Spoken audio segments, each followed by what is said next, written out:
in the transition from one life to the next, which really is transitioning from one reality to the next, because we know life is continuous. It's a continuous change. You know, we said change is the only constant, right? And then a lot of people say the only thing you're guaranteed is that change called death as we move forward.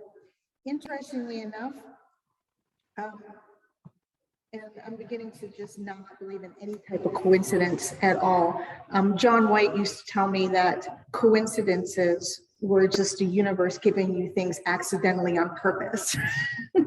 You know, and today, just a little foreshadow, when I'm done speaking, Shelley is going to pay tribute to Leona, who was the pianist here for many years, and sing in memory of her. And I don't know that it's a coincidence that all this fell on the same day, that we're honoring that change, and then we're also honoring a member of the community.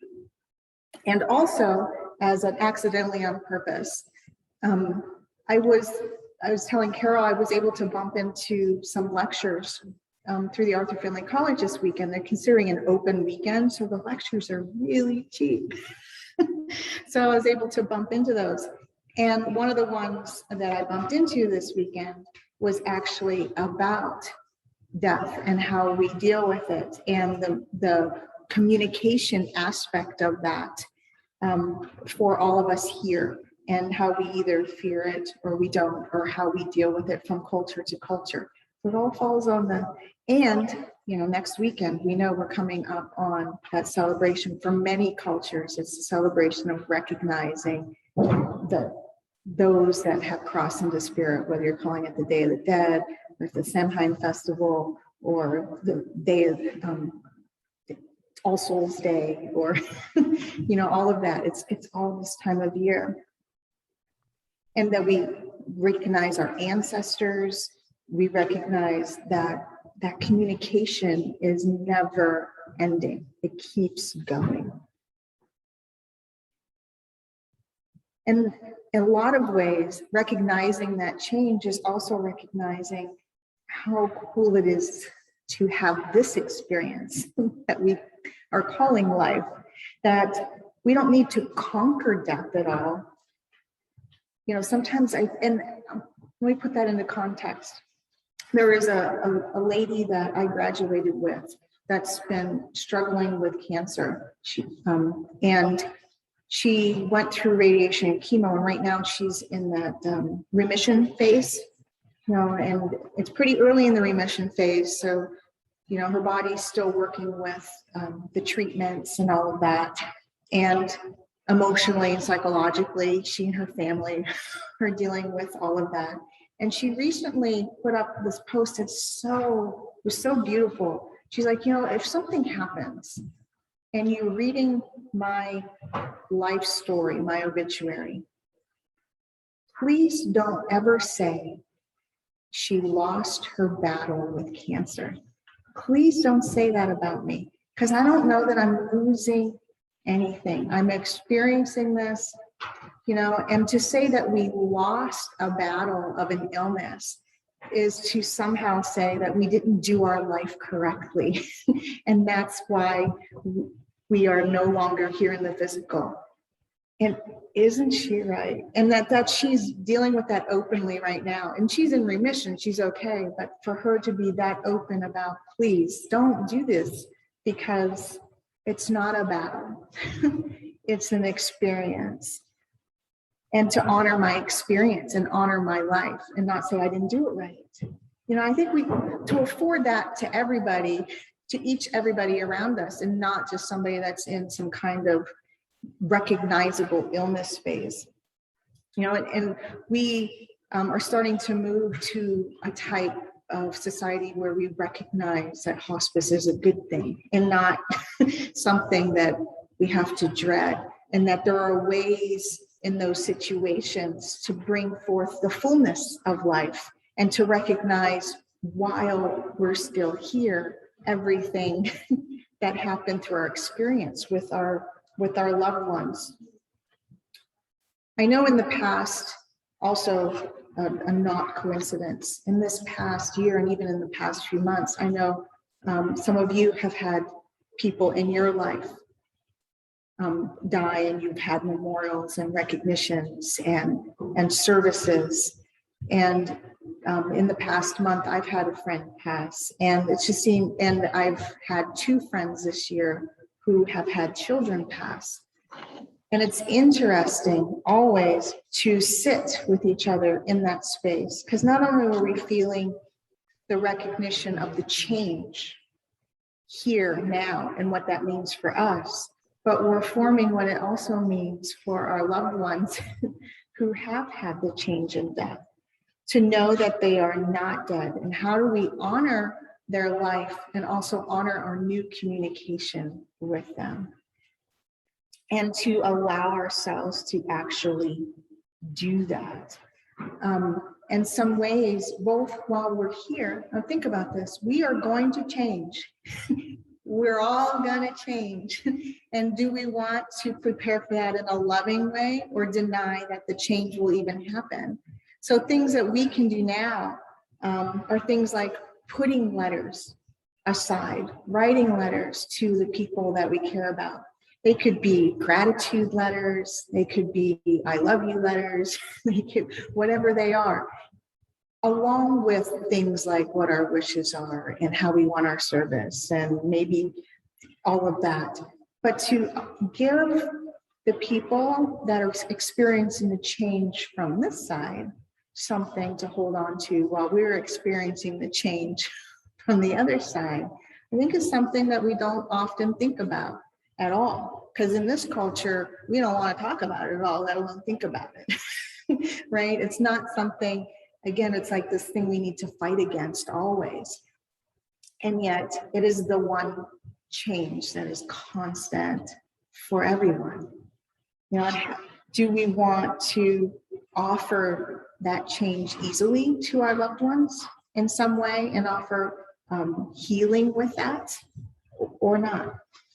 You know, and there are certain, and everybody's different. It's so, but there's always beautiful ways. If it's not letters, maybe it's actually printing some photos off your phone and setting them aside. You know, I think about that. We have so many photos now, and they're all lovely, and yet so many of them are electronic. And to just take the time to print ones that we feel are special with us and the family, and to set those in that envelope that gets, you know, undone when we have our change. Ceremonies, songs and tributes like we're going to have in a little bit. I know this year, I know I make fun that Halloween is my party with my kids, which is true, but it's also the time, like this is the first year in a while, it's going to be nice enough we can have a little bonfire. And that's part of our tribute to our loved ones. And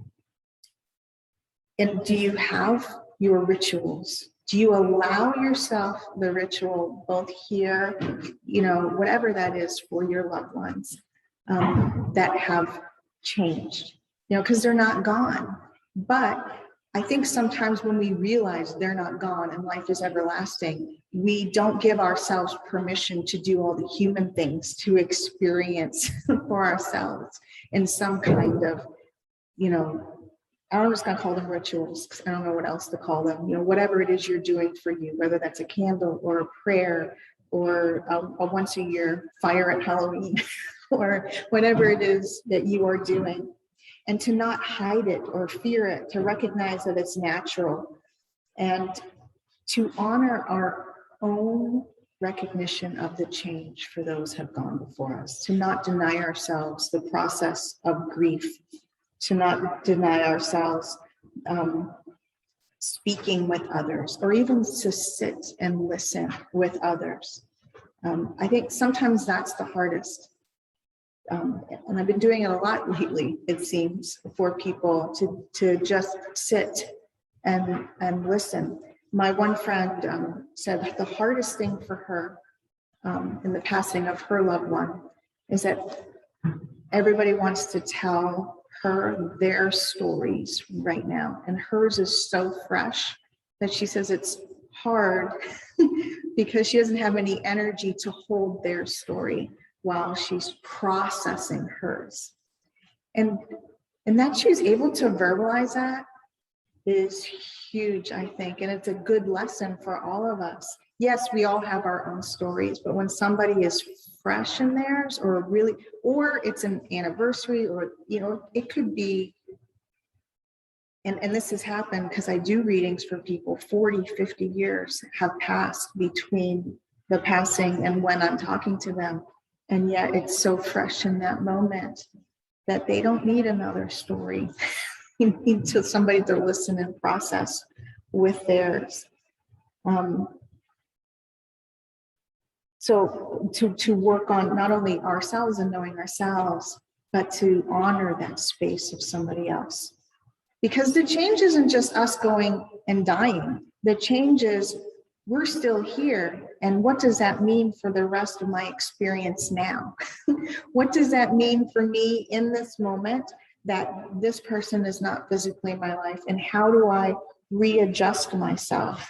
How do I experience the pain, adjust to a new reality, and then reinvest in my life? How do I do all those things? There is a poem. I said I was going to use this book, and what I use is a poem in here. That's by James Dillard Freeman. I'm going to share with you. And actually, I think it'll be a nice poem / prayer to move us over to Shelley, and I'll get the TV turned on for you so you can follow along with the words if you like. But the poem is called The Traveler. She has put on invisibility. Dear Lord, I cannot see, but this I know, although the road ascends and passes from my sight, and there will be no night, that you take him gently by the hand and lead her on along the road of life that never ends. And she will find that it is not death, but dawn. I do not doubt that you are there is here, and you will hold her dear. Our life did not begin with birth. It is not of the earth. And this that we call death is no more than the opening and closing of a door.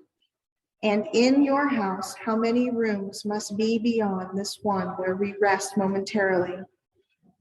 Dear Lord, I thank you for the faith that frees, the love that knows it cannot lose its own, the love that looking through the shadows sees that you and she and I are ever one.